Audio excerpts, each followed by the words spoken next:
Hello everyone, একটা day makeup look তোমাদের সঙ্গে শেয়ার করছি। ফার্স্টেই মুখটা আমি ক্লিন করে রিকোডের হাইলোরেনিক টোনারটা ইউজ করেছি, তারপর পঞ্চাশ সুপার লাইট জেল ময়শ্চারাইজিং ক্রিমটা অ্যাপ্লাই করেছি। যেহেতু ডে মেকআপ সানস্ক্রিন না হলে একদমই চলবে না, ডক্টর শিসের সানস্ক্রিনটা আমি ফুল ফেসে অ্যাপ্লাই করে ফরএভার 52 রিফ্লেক্স প্রাইমারটা দিয়ে দিয়েছি। ডার্মা ডিএফডি শেড দিয়ে আমি আমার স্কিনের আনইভেন স্কিন টোনটাকে কারেক্ট করেছি।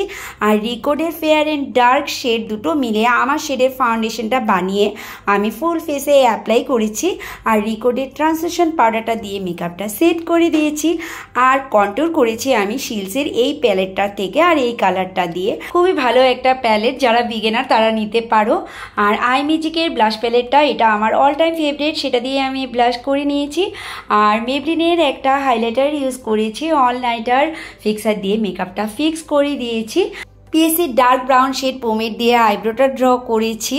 আর লাইনারটা আমি জেল দিয়ে সামান্য ড্র করে দিয়েছি। মাস্কারা ইউজ করেছি আমি মেবলিনের। আর লিপ শেডটা হচ্ছে আমার লাভ আর্থের আইরিশ কফি। তো লুকসটা যদি ভালো লেগে থাকে অবশ্যই লাইক কমেন্ট শেয়ার করে দিও। আবার দেখা হচ্ছে নেক্সট ভিডিওতে। আর এমন মেকআপের টিপস পেতে গেলে আমাকে অবশ্যই ফলো করে নিও। টাটা।